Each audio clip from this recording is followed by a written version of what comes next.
They say some people are born warriors. But Khalid ibn Al-Walid was something else entirely. He was the man whose strategies rewrote the rules of battle. The commander who never lost a single war. The warrior who stood against Islam, and then became one of its greatest protectors. This is the story of a man history remembers as the sword of Allah. When Khalid ibn Al-Walid was born in Makkah, no one knew that this child would one day change the course of world history. He grew up in the powerful tribe of Quraysh, trained from childhood in horse riding, archery, and warfare.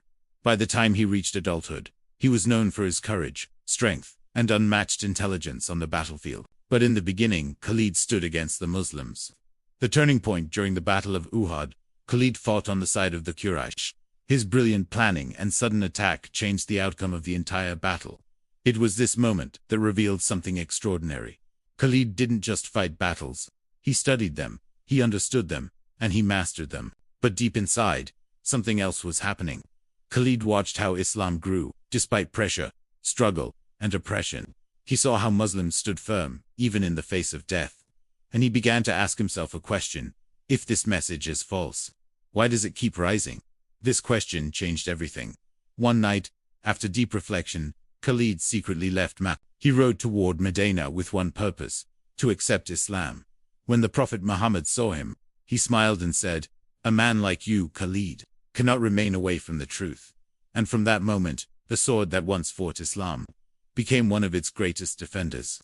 After embracing Islam, Khalid ibn Al-Walid became a commander in the Muslim army. What happened next is something no historian could ignore. He fought over 100 battles, and he never lost even one. From the deserts of Arabia to the plains of Syria to the mountains of Persia, his name spread like fire. His strategies were so advanced that modern military schools still study them today. At the Battle of Mu'tah, he saved the Muslim army from complete destruction, even after 3 commanders had fallen. During the Ridda Wars, he united the Arabian Peninsula once again under Islam. In the Battle of Yarmouk, he led the Muslims to a victory that opened Syria to Islamic rule. His bravery was legendary, but his heart was humble. Later in his life, Khalid was removed from his position as commander, not because he failed, but because the leaders of Islam wanted people to understand that victory comes from Allah, not from any single man. And do you know what Khalid said?